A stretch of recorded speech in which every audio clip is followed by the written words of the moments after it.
Jemaat, satu hari minggu kedua bulan Desember kami ada di gereja, hujan belum turun.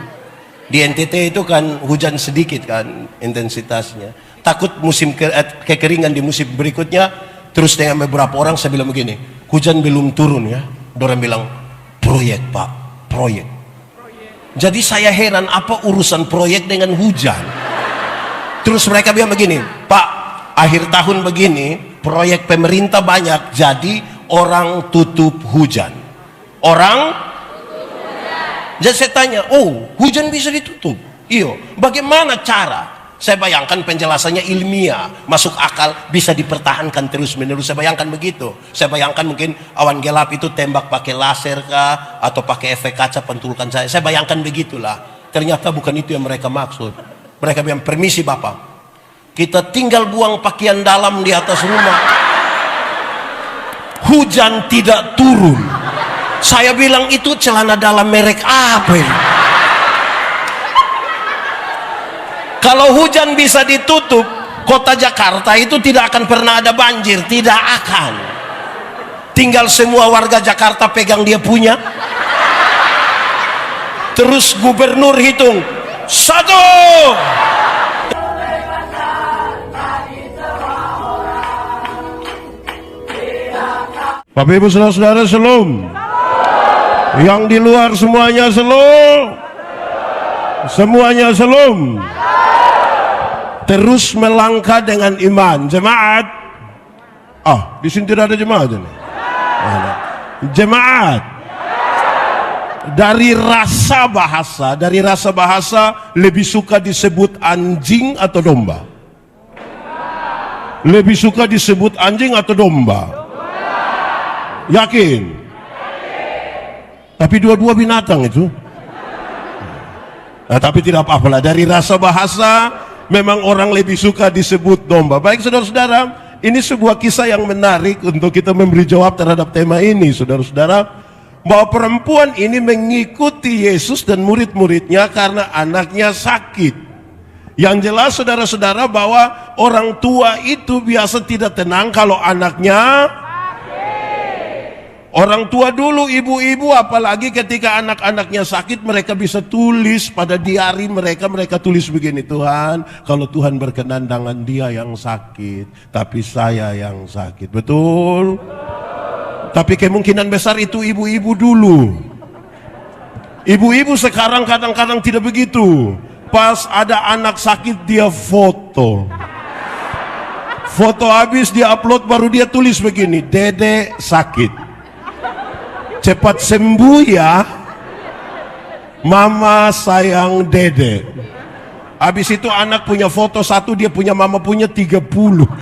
Itu yang sakit dia punya mama sebenarnya. Nah saudara-saudara, yang menarik bagi orang tua adalah kalau anaknya sakit yang dia butuh sembuh, caranya mau seperti apa, yang penting sembuh. Tapi yang menarik dari perempuan Kanaan ini adalah dia ikut Yesus sambil berteriak-teriak. Pada jarak tertentu murid-muridnya bilang begini, perempuan ini mengikuti kita dari belakang, kalau boleh Tuhan menolong dia, atau pakai bahasa hari-hari, kalau memang tidak mau tolong, suruh saja dia pulang. Untuk apa dia ikut-ikut kita berteriak dan engkau diam-diam? Tuhan Yesus bilang, tidak, saya hanya diutus untuk domba Israel yang hilang. Saudara-saudara, perempuan ini datang kepada Yesus, dia dengan menyembah dia katakan, tolonglah aku, tolong.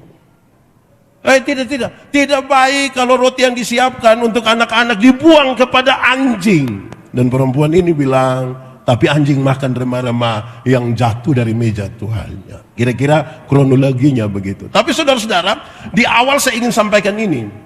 Ketika Yesus menyebut tidak baik kalau roti yang disiapkan bagi anak-anak dibuang kepada anjing, kata anjing yang dipakai itu Tuhan Yesus pakai kata yang berbeda ketika dia bercerita tentang Lazarus dan orang miskin itu.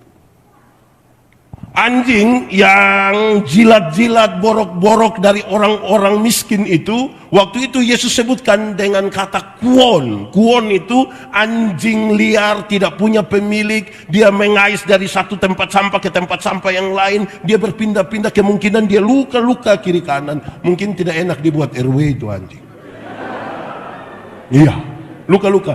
Anjing seperti itu disebut kuon. Apa? Tapi untuk perempuan ini Tuhan Yesus tidak menyebut kuon, tapi Yesus menyebutkan kunarion. Kunarion itu apa? Anjing mungil kecil. Anjing yang disenangi sekali, tinggal di dalam rumah. Dia sakit bawa ke dokter. Ada yang punya anjing begitu di rumah? Ada? Ada yang lebih dari 2? Boleh kasih saya 1? Oh, tidak boleh. Ya. Yesus menyebutkan tidak baik kalau roti yang disebabkan untuk anak-anak dibuang kepada kunarion, anjing mungil kecil yang ada di dalam rumah, yang bersih, yang baik, yang manis, yang lucu itu. Sekarang saya mau tanya, masih konsisten? Saudara lebih suka disebut anjing atau domba? Masih konsisten? Saya lihat saudara mulai berubah sedikit. Untuk apa jadi domba tapi main lompor di luar? Domba Israel tapi hilang. Ini anjing yang tinggal di dalam rumah tuannya. Menurut teks tadi, bahkan dia makan remah-remah yang jatuh dari meja tuannya. Jadi domba Israel tapi hilang.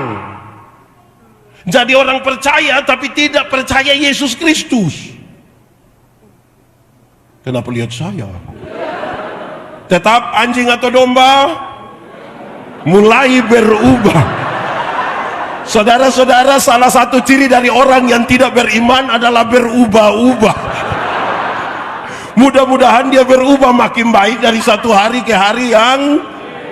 Karena itu saudara-saudara, perempuan ini dia yakin sekali bahwa dia meyakini, dia tahu bahwa Tuhan bisa melakukan sesuatu. Dia dengar kisah tentang Tuhan, dia mendengar dan dia percaya. Banyak orang dengar tapi tidak percaya. Kita dengar belum tentu percaya. Amin. Yang menarik, dia punya anak ini sakit. Saya mau bicara 2 di sini, saudara. Pertama, disampaikan dengan baik. Ini anak kerasukan setan dan sangat menderita. Jemaat. Jemaat. Kita takut setan atau setan takut kita? Ulang. Kita takut setan atau setan takut kita? Atau kita dan setan bakas takut? Kadang-kadang kita kas takut setan, kadang-kadang. Yang benar mana? Kita yang takut setan atau setan takut kita? Yakin? Benar-benar yakin? Berarti perang lawan setan, setan kalah. Awas dia dengaro. Jemaat, kerinduan kita setan takut kita. Kenyataan membuktikan kita takut setan.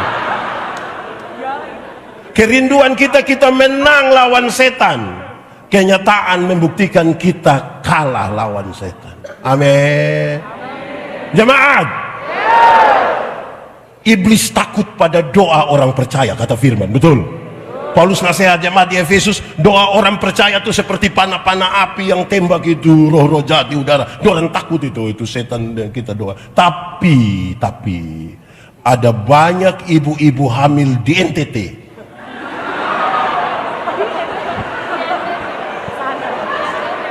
Tidak di sini. Itu pun tidak semua juga, sedikit saja. Ada banyak ibu hamil keluar malam tidak berdoa. Dia ambil paku 10 cm taruh di Bali ada begitu. Itu ibu ada di sini. Siapa punya istri? Mulut kita bilang setan takut kita, kenyataan dari tingkah laku itu kita takut setan. Betul? Saudara, kalau saudara lihat anak-anak kecil umur 1 tahun atau berapa bulan lah begitu, itu anak sudah montok bagus-bagus lagi, menggemaskan lagi. Wih, orang-orang kepingin cium sekali karena dia sangat menggemaskan. Celana bagus, baju bagus, kancing ada 3. Biasa dia punya mama tambah apa di sini? Itu tambah apa? Itu tambah apa? Itu tambah itu supaya apa? Itu tadi kamu bilang setan. Mengerikan ini orang-orang yang katanya beriman ini. Pendeta kalau khotbah-khotbah begini tiba-tiba cicak bilang, rame-rame mereka bilang, cicak menyahut. Kita percaya Tuhan atau percaya cicak? Tuhan atau cicak? Lalu kenapa bilang cicak menyahut? Jemaat, kalau tangan kanan gatal artinya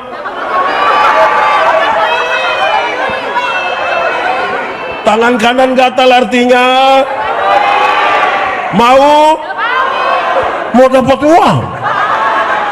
Aduh, kalau tangan kanan gatal artinya dapat uang, maka orang koreng itu kaya raya.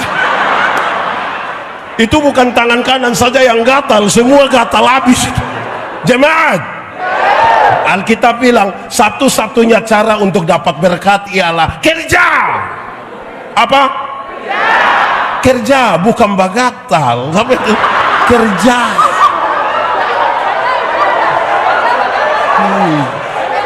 Ini orang beriman ini sudah. Kita jadi soal. Jemaat, satu hari minggu kedua bulan Desember kami ada di gereja, hujan belum turun. Di NTT itu kan hujan sedikit kan intensitasnya. Takut musim kekeringan di musim berikutnya. Terus dengan beberapa orang saya bilang begini, hujan belum turun ya. Dorang bilang, proyek Pak, proyek. Jadi saya heran apa urusan proyek dengan hujan.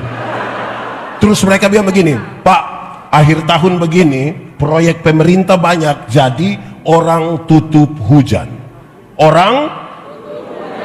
Jadi saya tanya, oh hujan bisa ditutup?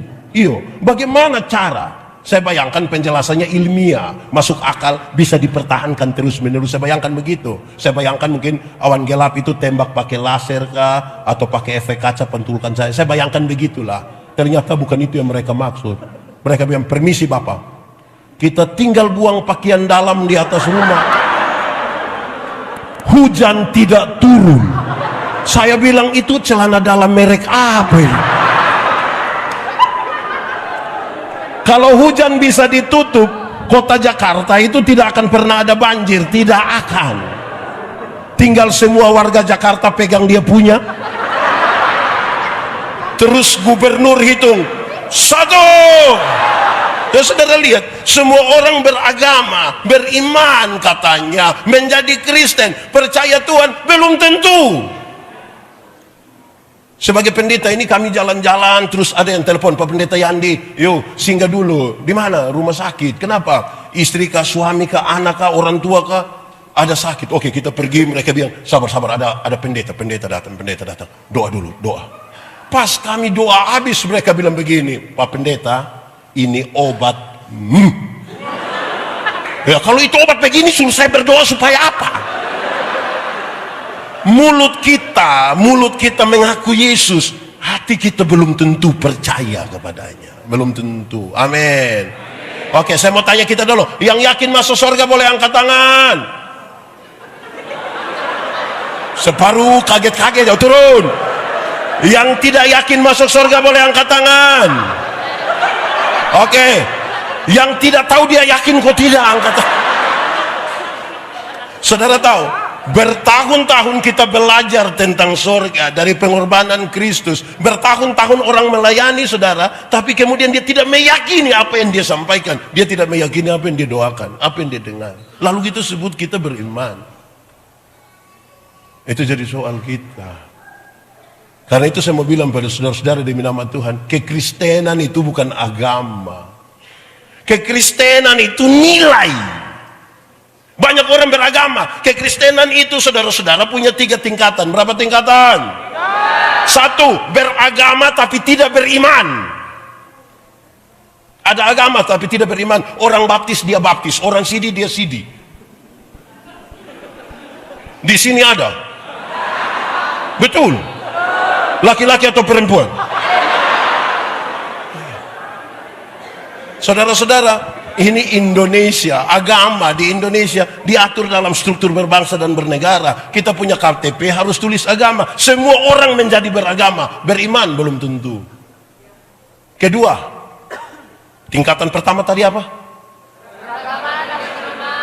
Kedua, bertobat tapi tidak berbuah. Bertobat tapi tidak berbuah. Bertobat itu bagus, ragu sekali. Tapi kalau dia tidak berbuat, saudara, tiap hari dia bicara tentang masa lalu, diberi kesempatan bicara, dia bilang, waktu tahun 1970,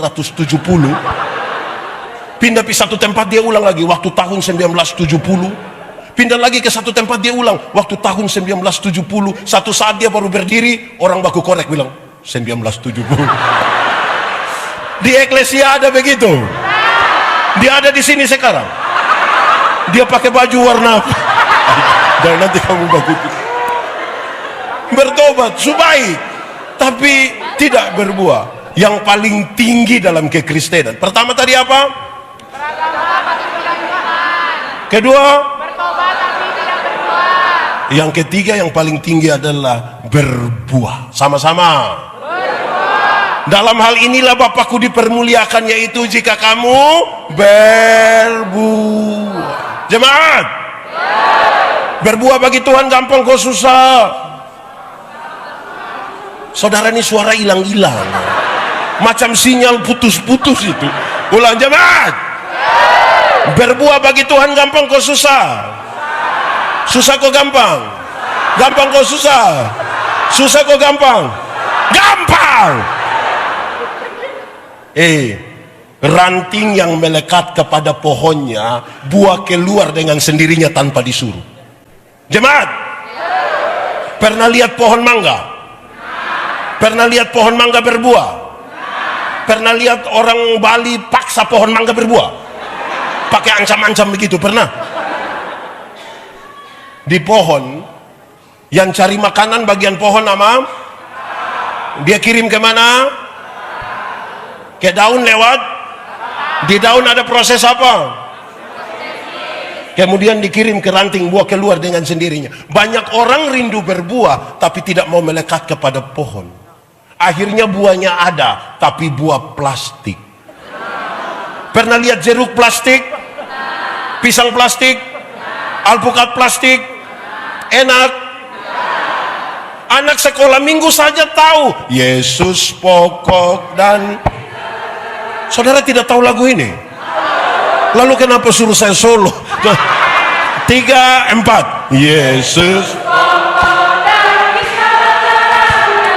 tinggallah di dalam. Lebih kuat. Yesus pokok dan tinggallah di dalam. Lebih lagi. Yesus pokok dan tinggallah di dalamnya. Pasti apa? Kau akan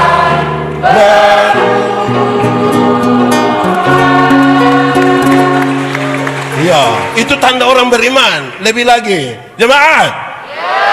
Lalu Yesus bilang, ibu, ini bagian yang kedua yang saya mau bicara. Ibu, besar imanmu, jadilah kepadamu seperti yang kau kehendaki. Seketika itu anak itu sembuh. Itu anak sembuh karena itu anak sembuh karena yakin, benar-benar yakin.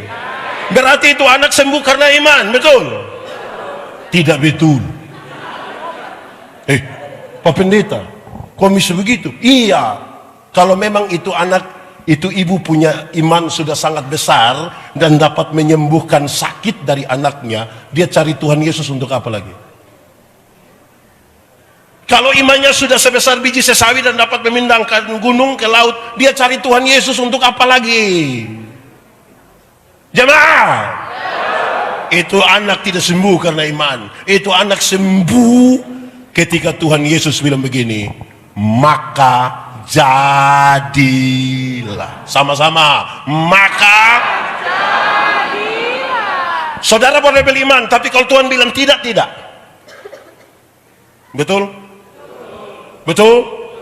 Pak Pendeta, kalau begitu di mana fungsi iman? Iman adalah jalan yang membawa orang dengan persoalan mereka datang kepada Tuhan. Iman itu apa? Jalan yang membawa kita dan masalah kita datang kepada Tuhan. Selanjutnya, keadaan kita bukan ditentukan oleh iman, tapi siapa tentukan? Saudara punya masalah? Jemaat punya masalah? Tidak usah omong. Saya lihat yang ini muka masalah semua. Masalah ialah kesenjangan antara harapan dan kenyataan. Harapan menikah umur 24, kenyataan 34. Masalah kok bukan? Orang yang punya masalah, dia mau datang kepada Tuhan. Amin. Orang yang beriman itu kalau ada masalah, iman adalah jalan yang membawa dia datang kepada Tuhan. Orang yang tidak beriman, dia bawa dia punya masalah ke polsek. Di sini ada suami istri yang biasa bertengkar berkelahi. Ada kok tidak? Ada. Dorang dua ada di sini. Pakai seragam. Orang yang beriman tahu kalau ada masalah datang kepada siapa? Yang tidak beriman bawa masalah rumah tangganya ke polsek mana? Itu kita punya soal. Jemaat, kalau ada bis jalan dari sini ke mana? Pokoknya kalau ada bis jalan dari sini ke sana, terus waktu itu kecelakaan, tinggal 2 orang selamat, 1 orang beriman, 1 bukan orang beriman. Yang beriman akan mengatakan, untung Tuhan saya selamat. Untung. Yang tidak beriman akan bilang, untung tadi saya lompat cepat-cepat. Di satu peristiwa yang sama. Yang beriman mengatakan untung, yang tidak beriman mengatakan untung. Saya mau tanya kita dulu, di eklesia ini lebih banyak untung Tuhan atau untung saya? Untung Tuhan atau untung saya? Untung? Yakin? Kita uji. Satu saat Tuhan Yesus bilang begini, barang siapa mau mengikut aku, harus menyangkal dirinya, memikul salibnya, dan mengikut aku. Saya tidak bicara yang 2, yang pertama, menyangkal diri, itu artinya bukan saya, tapi bukan saya, tapi siapa yang bangun ini GPIB Eklesia? Siapa yang bangun? Saudara ke Lemas itu. Siapa yang bangun ini? Tukang. Saudara, waktu kita tanya, siapa bangun itu gereja? Yang beriman akan bilang Tuhan, padahal kita yang jadi ketua panitia pembangun. Kita yang sibuk bawa ini amplop pembangunan, kasih di semua jemaat, terus mereka marah-marah mau kasih kita. Waktu ditanya, siapa yang bangun? Bukan saya, tapi bayangkan kalau saya tanya, siapa bangun GPIB Eklesia? Terus dia jawab, bukan saya, coba cek saja. Ini dia metode. Sombong mulai ada di situ itu. Betul? Di Eklesia ada yang begitu? Ada betul? Coba lihat dia. Kenapa semua lihat saya? Ya itu. Ada orang miskin, orang sakit-sakitan, tidak punya makanan, tidak punya apa-apa, datang kepada saudara. Saudara tolong dia. Singkat cerita dia sehat, dia sukses, dia bawa kesaksian itu kemana-mana. Orang-orang diberkati dengan kesaksiannya. Berita itu sampai ke telinga saudara. Kira-kira apa yang akan saudara bilang? Itu hari datang sini sudah mau mati, Pak. Untung. Kok tadi bilang untung Tuhan? Saudara lihat, iman membawa kita datang kepada Tuhan. Sampai di Tuhan, Tuhan ikut kita punya mau? Tidak. Manusia sering ditempatkan pada 3 kondisi. Berapa kondisi? 1, kita mau dan Tuhan juga mau. Pernah alami? Kita mau, Tuhan mau. Pernah alami? Saudara senangkan bersaksi di mana-mana toh? Tapi ada kondisi kedua. Kita mau tapi Tuhan tidak mau. Pernah alami? Saudara merindukan sesuatu, berdoa, Tuhan tidak mau. Pernah alami? Lalu saudara buat apa? Kecewa kan? Saudara marah-marah. Beberapa orang berhenti berdoa. Dia bilang, untuk apa kita berdoa? Kita doa-doa sama itu orang yang di sebelah sana, tidak pernah gereja tapi hidup kok bagus, ganti-ganti mobil tiap hari, Grab. kita kecewa. Ada kondisi yang ketiga di mana Tuhan mau tapi kita tidak mau. Pernah alami Tuhan mau tapi kita tidak mau? Saya kasih contoh, saya pakai contoh. Misalnya ada majelis jemaat, dorang tidak baku enak satu dengan yang lain. Di GPIB Eklesia ada begitu. Ada. Ini anak dong, ini dong. Hati-hati kamu bicara. Terus mereka agak tidak enak ini, baku marah. Terus Tuhan bilang, hehehe, saling mengampuni. Kamu harus saling mengampuni. Kita mau ampuni Tuhan, saya mau ampuni dia, tapi kalau ingat yang ini, pernah. Betul atau tidak? Saudara pernah terluka karena seseorang pernah? Dia ada di sini. Coba lihat dia, coba. Saudara kan tidak aman kan? Terus Tuhan bilang begini, ampuni, saling ampuni. Saudara tahu, pengampunan dan pendamaian itu datang sekaligus. Ada orang mau mengampuni tapi tidak mau berdamai, ada yang mau berdamai tapi tidak mau mengampuni.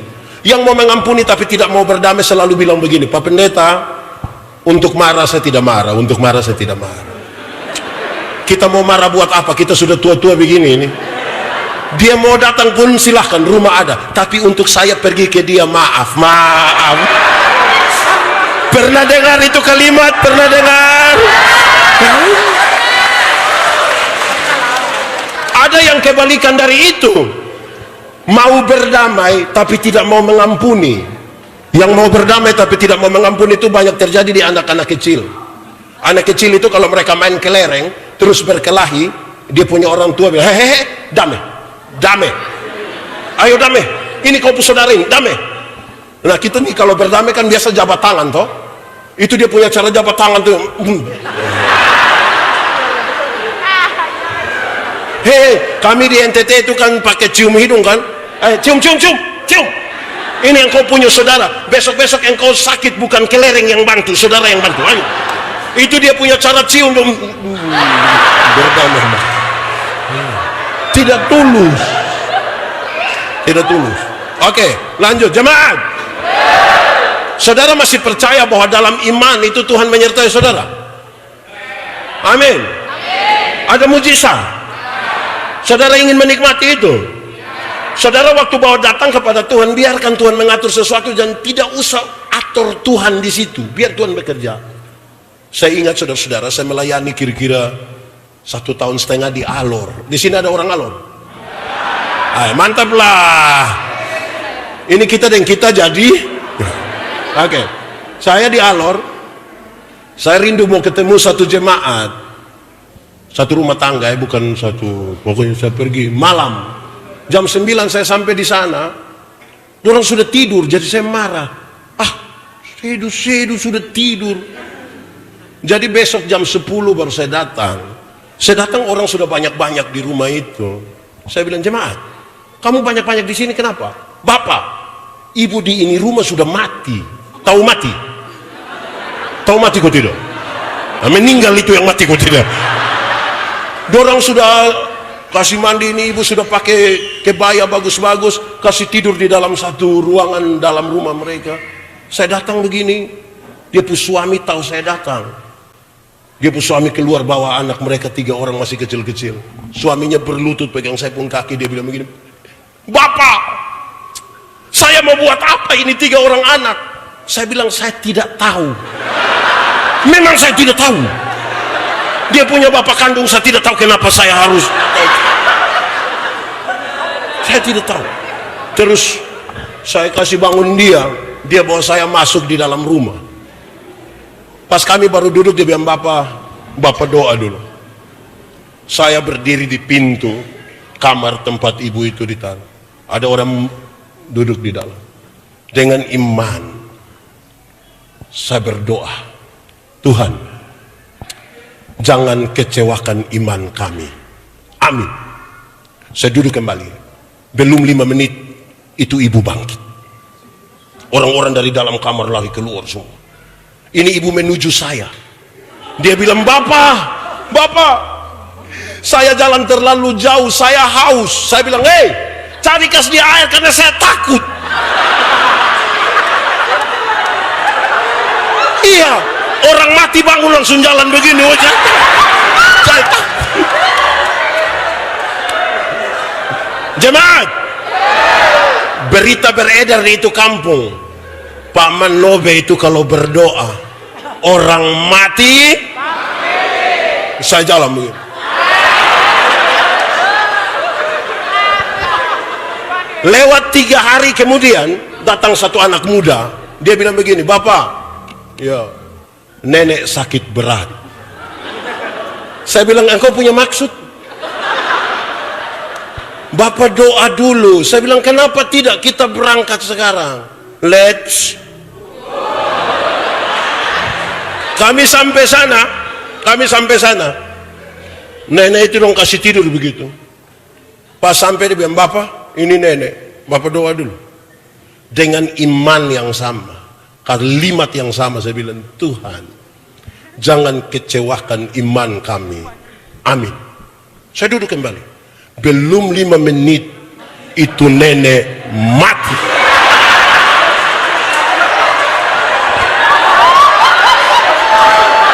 Tidak hidup lagi sampai hari ini, tidak hidup lagi. Baru 3 hari lalu saya berdoa, yang mati sampai hari ini masih ada. Tapi 3 hari kemudian yang hidup. Di situ saya mengerti, jemaat. Kalau saudara datang kepada Tuhan dengan iman, selanjutnya biar Tuhan yang atur. Supaya kita tidak turut menentukan. Dalam gereja kita ini banyak orang suka bilang, mari teh, Bapak tua itu kalau berdoa 1 kali. Mama tua itu kalau berdoa 2 kali. Dan kakak tua itu kalau berdoa 3 kali.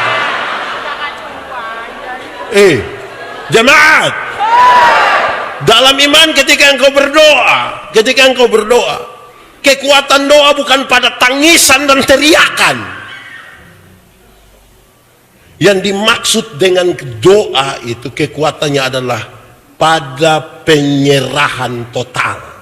Penyerahan total. Makanya kita berdoa, jadilah menurut kehendakmu. Banyak orang menangis total, berteriak total, tapi tidak memberi masalahnya Tuhan yang atur. Ini masalah, kita kasih Tuhan atur. Tuhan ambil, kita kasih kembali. Ini bukan masalah. Kira-kira begitu. Banyak orang menangis, tapi dia tidak memberi kepada Tuhan yang atur. Dia mau turut mengatur. Lalu kita sebut kita sebagai orang beriman. Sekarang kita mulai bicara tentang iman. Jemaat, hafal. Iman ialah omong. Dari pengertian iman ialah. Tidak, saya tidak dengar. Iman ialah dasar dari segala sesuatu yang kita harapkan dan bukti dari segala sesuatu yang tidak kita lihat. Kalimat itu saudara pasti hafal. Ibrani 11 ayat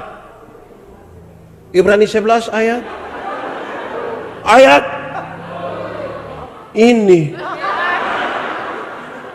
Oke. Ibrani 11 ayat 1. Iman adalah dasar dari yang kita harapkan, bukti dari yang tidak kita. Pembahasannya ringan. Beberapa kata kunci dipakai. 1, dasar. Dasar itu fondasi. Apa? Fondasi. Saudara tahu fondasi? Tahu. Pernah lihat fondasi? Mana? Fondasi. Dasar itu apa? Fondasi. Teorinya ringan. Fondasi kuat, bangunan kuat. Fondasi miring, bangunan miring. Dia fondasi dari apa? Dari segala sesuatu yang kita harapkan. Harapan itu apa? Cita-cita, visi, idealisme masa depan. Saudara mau jadi orang paling kaya di Indonesia? Silakan. Saudara mau jadi orang paling sukses di Indonesia? Silakan.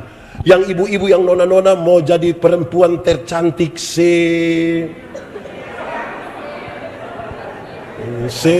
seminyak lah. Nah, silakan. Tapi yang jadi soal adalah saudara bangun dia di atas dasar apa? Itu yang penting.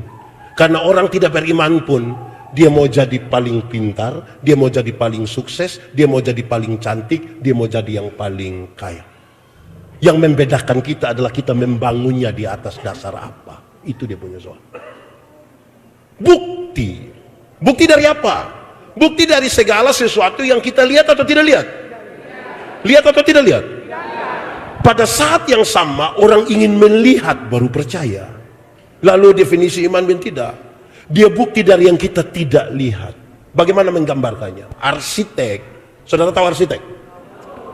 Ketika dia ingin menggambar sebuah bangunan, dia gambar duluan di sini. Berapa kamar, pintu di mana, jendela di mana, tangga di mana, lantai berapa, semua itu dia gambarkan di sini. Kelihatan atau tidak kelihatan? Dari yang tidak kelihatan itu dia tulis, dia gambarkan di atas satu kertas. Mulai kelihatan? Dari gambar itulah orang mulai mengerjakan bangunan ini. Menjadi kelihatan. Setelah bangunan ini kelihatan, orang mengagumi bangunan ini. Hari-hari ini kan orang kagumi satu tempat kan foto-foto di muka. Saudara boleh bergaya di depan bangunan yang paling saudara kagumi, koma. Titik-titik terkuat dari itu bangunan diketahui oleh yang foto-foto? Diketahui? Siapa yang paling tahu titik terkuat dari itu bangunan? Arsitek dan tukang yang membangun. Kalau saudara bilang saudara orang beriman, saudara adalah gambaran Allah. Dia yang tahu titik terkuat dari saudara di mana. Sehingga kalau orang mengaku bahwa dia beriman, tapi dia mengandalkan dirinya, dia menjadi tidak beriman. Dia menjadi tidak beriman. Dia harus hilang lenyap karena Tuhan yang paling tahu titik-titik terkuat kita di mana. Amin. Pertanyaan berikutnya tentang iman adalah, kita beriman kepada siapa? Kita semua mengaku beriman kepada Yesus Kristus. Yesus Kristus Tuhan. Bahkan banyak orang memperdebatkan itu barang berhari-hari, berminggu-minggu sampai tidur juga perdebatkan itu. Saya ingat saudara-saudara, ada satu waktu datang dua penginjil bilang pada saya, "Oi Pak Pendeta, berat." Saya bilang, "Apa yang berat?" Sudah beredar satu buku yang tulis 12 jam terakhir bersama sang guru. Itu buku itu di dalamnya berisi, Yesus tidak disalibkan. Yesus diganti oleh tokoh yang lain. Tuhan Yesus turun dari salib dan dia pergi, dia yang kemudian menikah dan ada keturunan orang-orang Prancis, bilang begitu. Pak, ini sudah beredar luas. Waktu dong bicara begitu saya senyum-senyum. Dorang dua marah saya. Kenapa pendeta senyum-senyum? Saya bilang dari engkau mau saya menangis. Saya lihat mereka marah, terus saya bilang orang bilang begini, kamu dua gelisah. Iya, sekarang saya tanya kau dua hal. Satu, kamu punya kemampuan untuk menarik kembali semua buku yang sudah beredar? Demikian tidak. Oke. Kamu dua punya kemampuan, ketika orang sudah baca itu buku, kamu punya kemampuan untuk menghapus memorinya? Tidak juga. Berarti kamu dua punya kegelisahan juga sia-sia. Kau tidak merubah apa-apa juga. Terus saya bilang, kamu tahu dia punya cara? Gampang. Dia punya cara adalah, suruh itu penyesat-penyesat dan orang-orang itu, kalau kau kenal mereka, suruh cetak tambah itu buku. Bagi-bagi lebih banyak, gratis, tambah uang di situ, tidak apa. Bagi-bagi ke seluruh dunia. Tapi saya mau kasih tahu kau secara pribadi bahwa perjumpaan pribadi saya dengan Tuhan Yesus tidak bisa dipatahkan hanya karena ada itu buku, tidak bisa. Sehingga setiap orang yang mengaku beriman kepada Tuhan, dia butuh perjumpaan pribadi dengan Tuhan. Rantai salib su bagus tapi tidak datang kepada Tuhan, nah bagaimana?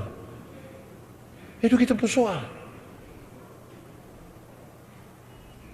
Saudara bisa bangun pagi saja, itu tanda bahwa Tuhan sementara menyertai saudara. Bayangkan kalau tadi malam Tuhan kemana, begitu dia tidak kasih bangun kita tadi pagi. Menurut saudara ini sore siapa, kubur siapa? Mari jujur dulu di situ. Kenapa saudara-saudara?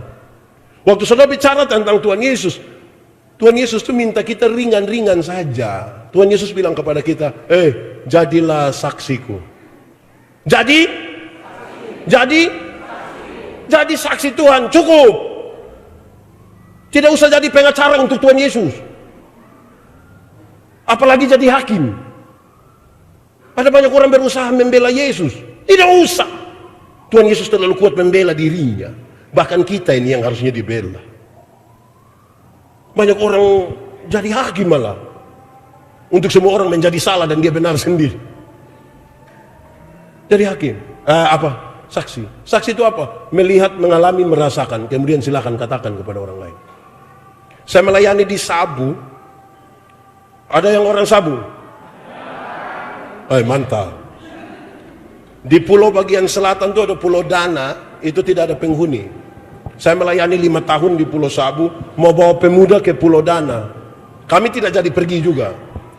Tapi 1-2 nelayan datang bilang kepada saya, bilang begini, Pak Pendeta, di Pulau Dana itu Bapak kalau kita tidur di pinggir pantai, sadar kita di tengah laut. Hampir saya bilang, jadi saya harus bilang wow.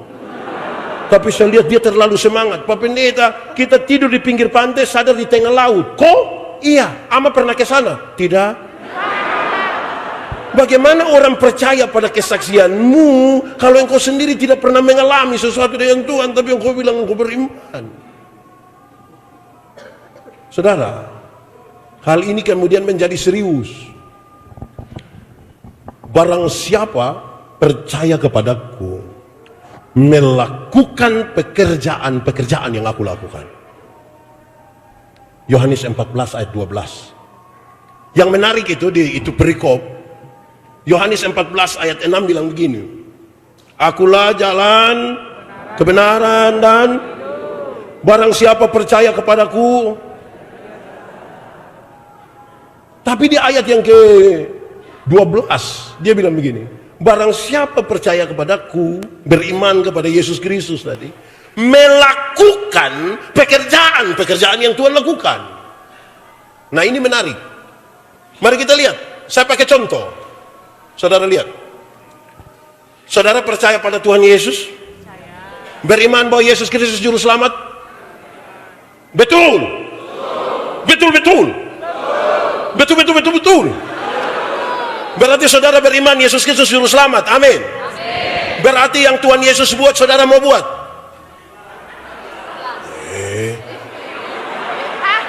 Siapa percaya kepadaku melakukan. Amin. Oke, saya pakai contoh. Ada satu waktu Tuhan Yesus urus seorang perempuan berzina yang kena tangkap.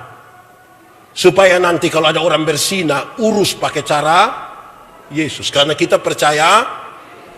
Saudara lihat. Ini perempuan berzina yang kena tangkap. Orang bawa datang kepada Tuhan Yesus. Hukum setempat mengatakan, ini perempuan harus dibuat apa? Harus apa? Dilempar sampai mati kan? Tuhan Yesus duduk korek-korek tanah sedikit. Tuhan Yesus bilang, siapa rasa diri tidak berdosa silahkan angkat batu lempar duluan. Ada yang lempar? Dorang ke mana? Tuhan Yesus tanya di perempuan, dorang di mana? Dorang sejalan Bapak. Tuhan Yesus bilang, engkau pergilah dan jangan berbuat dosa lagi. Bagi ini perempuan berdosa, Tuhan Yesus bilang, pergilah dan jangan berbuat dosa lagi. Waktu Tuhan Yesus mengucapkan kalimat itu, dia tidak kompromi dengan dosa. Dosa tetap dosa. Tetapi kepada perempuan pendosa ini dia beri kesempatan baru. Ini cara Tuhan Yesus urus seorang perempuan berzina. Dia beri kesempatan baru. Ingat, masa lalu tidak bisa dirubah, tapi sekarang masa depan boleh dirancang di dalam nama Tuhan. Sekarang saya tanya saudara yang beriman kepada Tuhan Yesus. Bapak-bapak, di sini si punya saya bapak-bapak. Bapak-bapak, satu saat ketahuan istrimu berselingkuh dengan teman kantor, boleh urus pakai cara Yesus? Kan ini pengikut Yesus. Bisa urus pakai cara Yesus? Cari ibu terus bilang begini, ibu pergilah dan jangan berbuat dosa lagi. Bisa? Bisa? Woi, saya kira kita orang bagian timur tidak bisa. Itu kita cari, ibu pergilah dan jangan pulang lagi. Saya mau tanya yang istri-istri dulu, ibu-ibu,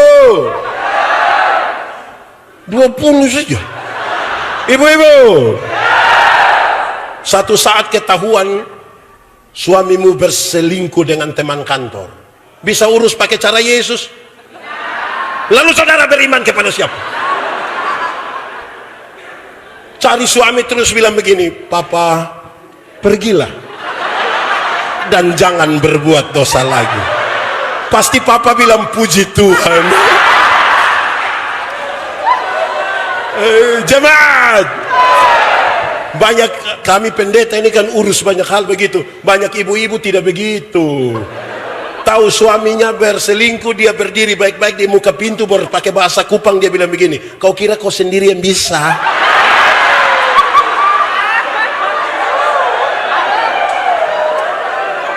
Jangan lihat umur 40 tahun begini papa, tapi berapa yang kecewa.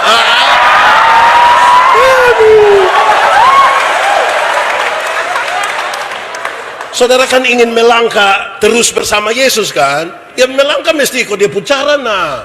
Jalan serta Yesus.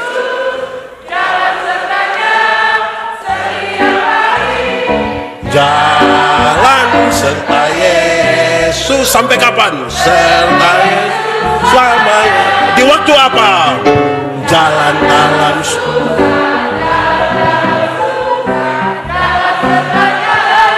setiap hari, jalan serta Yesus, serta Yesus. Masa mau senang-senang saja? Terus ada pergumulan saudara mau tinggalkan Yesus dengan cara-cara saudara sendiri? Kan mau jalan dengan Yesus. Tapi tadi saya dengar saudara tidak rubah itu kata, jalan dalam susah, jalan dalam susah. Memangnya saudara mau susah terus? Suka duka. Jemaat, satu saat Tuhan Yesus urus sebuah dilema pajak. Dimulai dari sebuah pertanyaan gampang dengan risiko berat. Pertanyaannya adalah, boleh bayar pajak kepada kaisar atau tidak? Gampang dijawab, risikonya berat. Kalau Yesus bilang boleh bayar pajak kepada kaisar, ribuan orang pengikut Yesus akan meninggalkan Yesus karena pajak waktu itu terlalu mahal. Tapi kalau Tuhan Yesus bilang tidak boleh bayar pajak kepada kaisar, maka Tuhan Yesus akan dianggap memprovokasi masyarakat untuk lawan pemerintah. Dia pasti ditangkap. Terus Tuhan Yesus bilang begini, tunjukkanlah kepadaku koin untuk pembayaran pajak itu. Tuhan Yesus tanya, gambar dan tulisan siapa ini? Kaisar. Berikan pada kaisar apa yang wajib kamu berikan pada kaisar. Berikan kepada Tuhan apa yang wajib kamu berikan pada Tuhan. Itu bukan soal perpuluhan. Itu bukan soal persembahan yang kita taruh di amplop di luar itu. Gambar dan tulisan siapa ini? Kaisar. Karena di sini ada gambar dan tulisan kaisar, kasih kaisar. Tapi kamu adalah gambar dan tulisan Allah. Berikan uangmu pada kaisar, tapi berikan dirimu pada Tuhan dan bukan uangmu. Itu tindakan iman. Banyak orang datang gereja bukan memberi diri, memberi uang. Sampai-sampai ada yang bilang, Pak Pendeta, saya memang tidak pergi ke gereja, tapi saya punya persembahan pergi, Bapak. Di surga tidak ada kios jual super mie. Berilah dirimu sebagai persembahan yang hidup, yang kudus, dan kiranya berkenan kepada. Banyak orang masih memberi uang, bukan memberi diri. Orang beriman ini. Makin besar makin gaya. Ada satu bapak tua dia kasih persembahan. Dia isi. Terus saya bilang begini, Bapak, kenapa sampai sebegitu-begitunya? Dia bilang, Pak Pendeta, tangan kanan memberi, tangan kiri tidak boleh tahu. Saya bilang, iya Bapak, tapi saya tahu. Pak Pendeta tahu apa? 1.000. 100.000 tidak mungkin begitu. Tidak mungkin.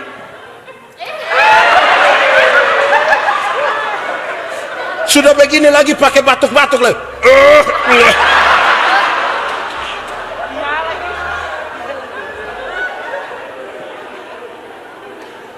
Jemaat, Satu saat Tuhan Yesus, ini video saya beredar cukup luas ketika saya bicara ini di satu acara politik sebenarnya. Natal, tapi yang bikin itu satu kabupaten. Satu saat Tuhan Yesus urus orang bertengkar, rampas jabatan. Siapakah yang terbesar di antara para murid? Yakobus bilang dia, Simon, Petrus bilang dia, Andreas, semua. Tuhan Yesus tidak marah.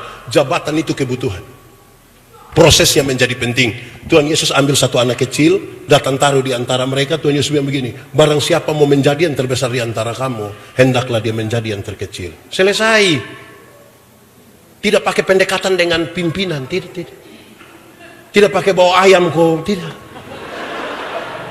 Siapa mau terbesar, jadilah pelayan. Amin kan? Itu cara Tuhan Yesus. Saya ingat tahun 2009 saya kan ketua Panwaslu. Saya begini ketua Panwas. Saya juga heran itu.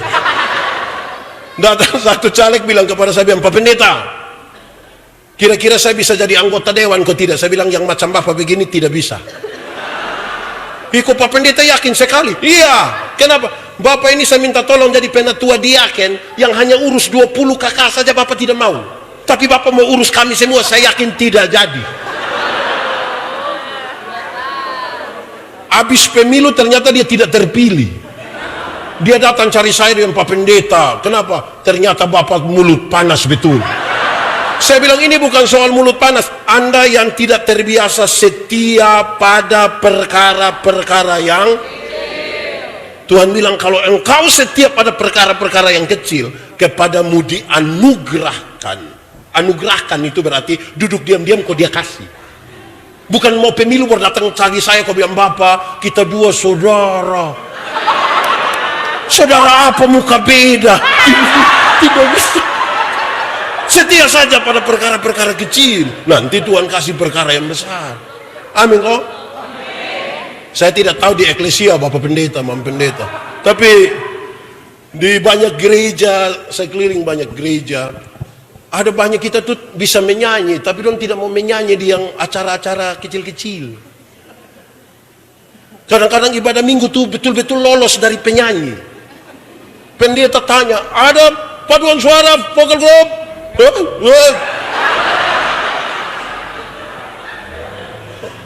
Tapi kalau bilang gubernur Bali dan ketua sinode GPIB akan beribadah bersama-sama dengan jemaat eklesia apa? Woi, itu solo juga dia, duet dia, vokal grup dia, paduan suara dia. Kayak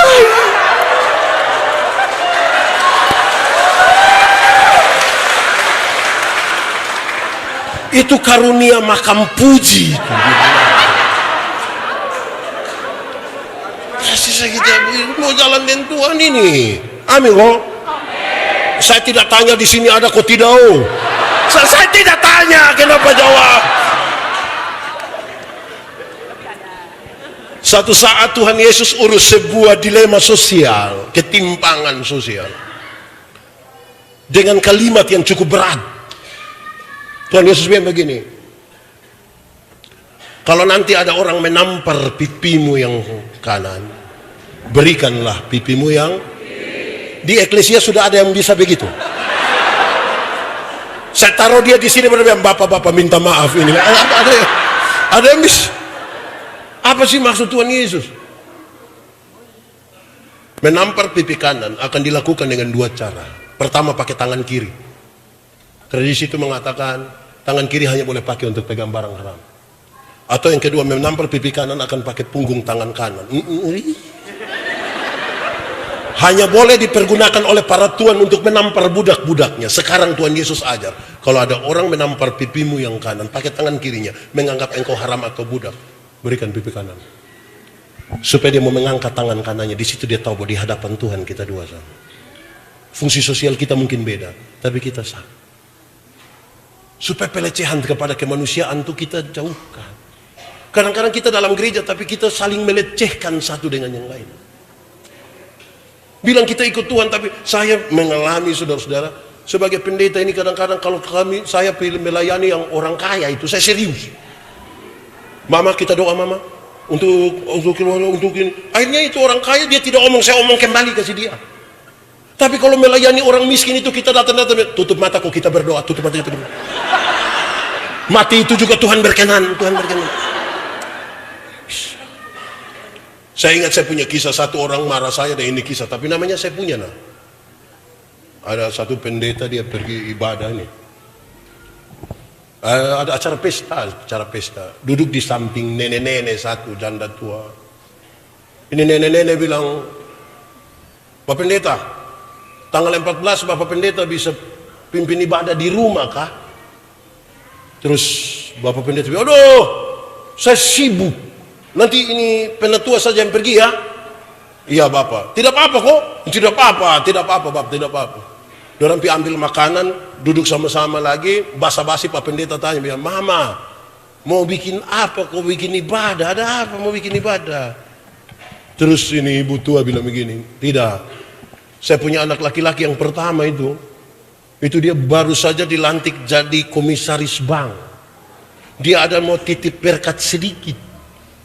Pak Pendeta bilang, sabar dulu, tanggal berapa tadi? Tanggal berapa? Terus ini nenek bilang, tanggal 14. Oh, saya kira tadi bilang tanggal 4. Kalau 4 saya sibuk, tapi 14 bisa. Nah, saudara-saudara, bicara tentang mengikut Tuhan Yesus itu harus sampai di nilai itu.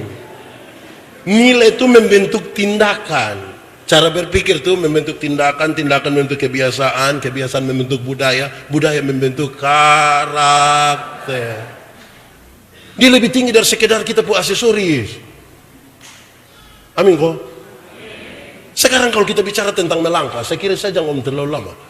Saudara, melangkah bersama Tuhan itu orang bisa ukur sejauh mana dia berjalan dengan Tuhan. Saya pakai contoh-contoh saja supaya lebih gampang.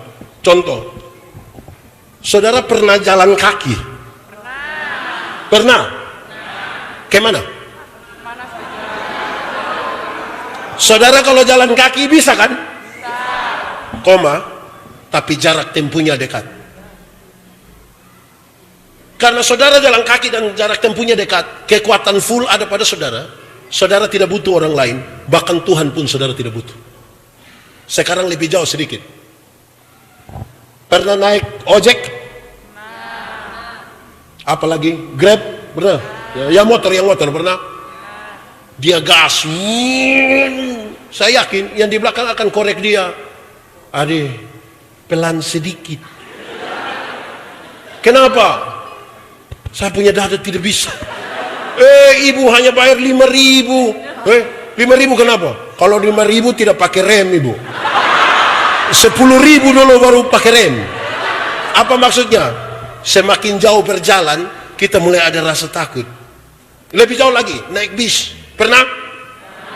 Saudara pernah terjauh naik bis itu dari Denpasar kemana? Kemana? Ke Bajawa? Oh, ke Jawa. Saudara pernah duduk di samping sopir? Saudara pernah kok tidak sampai jalan yang berliku-liku, yang driver itu belum injak rem, saudara yang mengangkat kaki injak begini? Makin jauh berjalan, kita mulai rasa kita bukan siapa-siapa. Kita bukan siapa-siapa. Jalan melangkah dengan Tuhan makin jauh, kita bukan siapa-siapa. Yang gaya-gaya itu belum jalan jauh, belum. Lebih jauh lagi, naik kapal feri. Pernah? Kemana? Saudara, di NTT musim timur begini, musim timur itu laut Sabu itu berat. Laut Sabu. Setiap kali kita biar bisa berenang 10 km tenggelam di Laut Sabu, kita jago hilang. Yang menarik, kalau masih ada kapal bisa pulang itu dia setengah mati betul di Laut Sabu. Kalau ada yang tahu ada pendeta di atas, dia datang bilang begini, Pak Pendeta, ya kita ibadah. Di darat tidak ibadah Bapak, di Laut Sabu ibadah. Waktu persembahan itu menarik. Itu kami tidak pakai tangguh persembahan ini, kami tidak pakai. Pertama karena memang tidak ada. Masa di kapal siap begini, tidak. Tapi yang kedua, kami harus pakai dos yang besar. Kenapa? Di bagian persembahan Ketika yang bawa itu dos besar datang, kan laut lagi begini. Itu sekali kita isi di saku begini, dapat berapa saja masuk itu. Itu tidak lewat otak, tidak lewat langsung. Beda kan kalau ibadah di darat, beda kok tidak? Beda kok tidak? Beda, termasuk yang sebentar ini.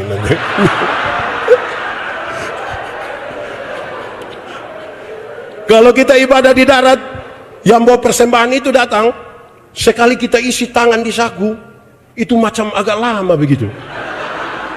Sudah agak lama lagi mata putar-putar begini. Itu mata macam aja firasat itu. Terus diambil persembahan, dia isi, petugas sudah lewat baru dia kaget. Kenapa? Saya isi yang merah. Seperti menyesal itu. Seperti menyesal itu. Lebih jauh lagi, lebih jauh. Naik pesawat. Pernah naik pesawat? Kemana? Kamu terlalu banyak jalan-jalan lah. Saudara, apalagi di Bali. Saudara naik pesawat Boeing kan, terbang kira-kira 36.000 kaki. Berarti kira-kira 12 km kan. 12 km itu pesawat belum jatuh kita sudah mati. Dia baru begini, mati sudah gitu. Di ketinggian 12 km itu kan kita sudah bisa lepas sabuk pengaman, kan sudah bisa jalan-jalan. Tidak rencana buang air kecil, justru sengaja ke belakang supaya orang. Terus tiba-tiba lampu sabuk pengaman itu menyala dan ada suara bilang begini, berhubung karena kita terbang dalam situasi cuaca yang buruk, karena itu kami minta kepada para penumpang dan seterusnya. Saya mau tanya dulu, waktu ada pengumuman begitu, ada yang berani protes? Silakan kembali ke tempat duduk. Mau kembali kau buat apa? Berani? Kita pulang dengan teratur. Duduk begini, ada anak-anak kecil ribut, kita bilang adi doa.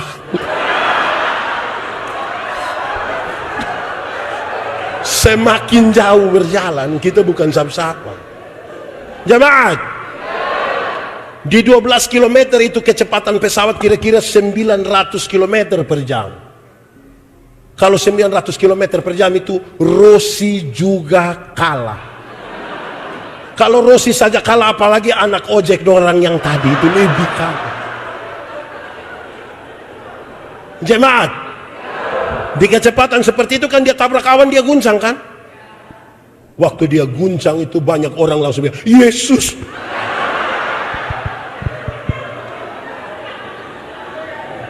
Kalau di darat kaget, maki.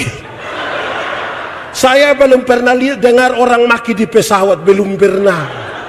Di sini ada yang biasa maki. Kumpul uang, beli kasih dia tiket, suruh berangkat. Pas hujan angin itu suruh dia jalan. Saya yakin itu pulang satu persekutuan doa di dia punya rumah nanti.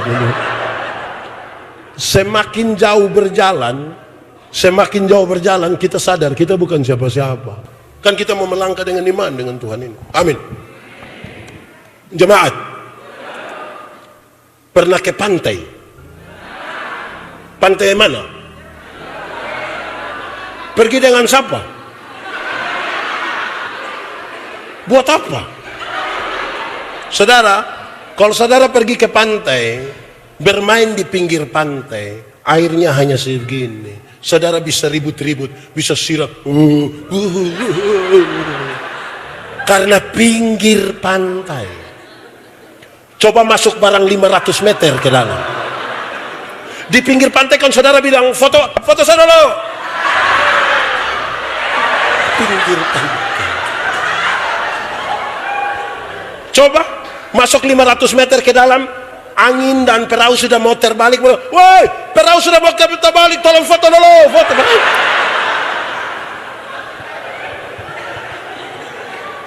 Semakin jauh berjalan dengan Tuhan, kita sadar kita bukan siapa-siapa.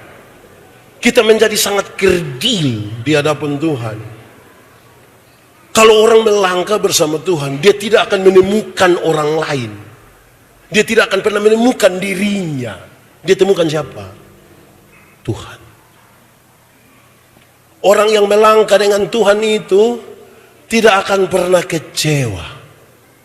Saya punya definisi tentang kecewa. Kecewa ialah karena terlalu berharap kepada manusia.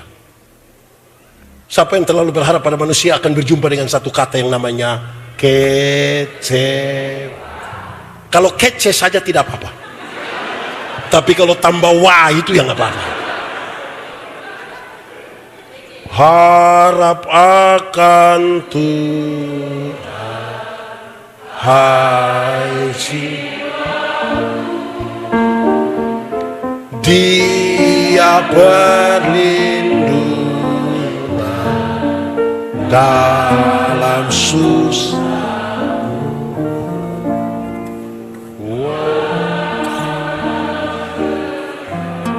Ator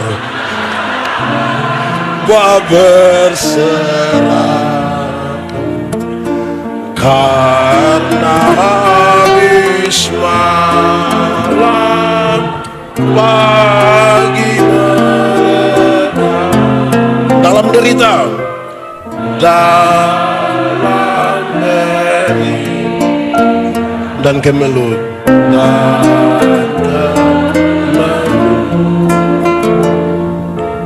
Tuhan yang setia penolong.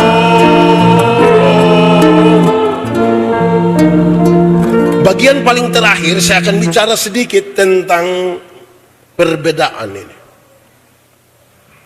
Waktu kita beribadah kepada Tuhan dalam iman, atau orang Kristen mengalami perjumpaan dengan apa saja dalam ibadah dan dalam kehidupan setiap hari, bedakanlah antara reaksi emosional dan respon iman.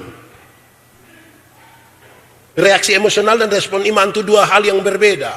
Saya pakai contoh. Kalau ada orang punya suami meninggal, dia sedih kok tidak? Sedih kok tidak? Kenapa saudara tertawa? Kalau orang bersuami meninggal, dia sedih, saudara pergi. Saudara yang beriman kepada Tuhan akan bertanya pada diri, apa yang saya imani tentang kematian? Harus tanya, apa yang saya imani? Waktu saudara bertanya tentang apa yang saudara imani tentang kematian, saudara temukan, oh, yang saya imani tentang kematian ialah kematian bukan akhir dari segala sesuatu. Kematian adalah tempat di mana kita diubah dari tubuh yang dapat binasa ke dalam tubuh yang tidak dapat binasa, supaya kita hidup dalam kekekalan bersama dengan Kristus di sorga. Berdasarkan keyakinan iman itu, melihat kedukaan itu, kita menyanyi, sabar dalam susah sukamu, sabar, Tuhan ada sertamu, sabar, sabar, beri kuat pada. Realistis terhadap persoalan itu, kita punya respon iman. Tuhan tidak pernah janji kita lewat masalah dari jalan lain. Tuhan tidak pernah janji lautan tenang, kan? Bukan laut kalau tidak ada gelombang. Air yang tidak ada gelombang itu dia pun nama apa? Aqua. Tapi Tuhan janji berikan kekuatan ketika saudara dan saya ada di tengah persoalan, kan? Apa yang kita imani? Kalau orang yang hanya reaksi emosional, datang lihat orang susah, suami meninggal, sedih lagi, mau pemakaman, dia kasih tahu pendeta, apa pendeta, mam pendeta, saya satu lagu sebelum firman. Terus dia mulai menyanyi, di dalam doamu kau sebut namaku. Di interlude-nya suruh anak kecil baca puisi lagi dengan judul Ditinggal Ayah. Menurut saudara orang menangis kok tidak? Terus saudara bilang roh bekerja. Kalau hanya ingin menangis cukup nonton film Korea. Kita ini terlalu banyak bermain emosi sampai kita kira itu kita beriman. Kalau saudara ingin menyembah Tuhan, itu respon iman, bukan reaksi emosional. Supaya ketika saudara bermain musik, saudara menyembah. Supaya waktu saudara menyanyi dengan megah, bukan dengan ribut. Karena kita berespon iman. Tuhan menjadi satu-satunya pusat. Bukan pengkhotbah, bukan penyanyi, bukan apa, ornamen apapun tidak boleh menggantikan Tuhan. Supaya orang datang mencari Tuhan dalam iman yang tadi membawa kita datang kepada Tuhan, dia membedakan.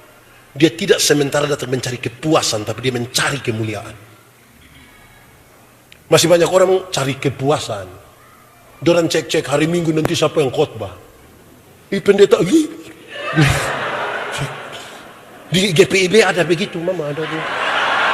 Ada di sini tuh. Saudara, itu akan menolong kita untuk melangkah, betul-betul melangkah bersama Tuhan dalam iman. Imani Tuhan yang kasih, bukan kita puas hati saja. Supaya ibu ini bukan Yahudi, perempuan Siro Fenisia, tapi Tuhan bilang iman begini, ini belum saya temukan di orang lain ini ibu ini. Dia percaya, mempercayakan diri kepada Tuhan dan Tuhan juga percaya kepadanya. Wah, ini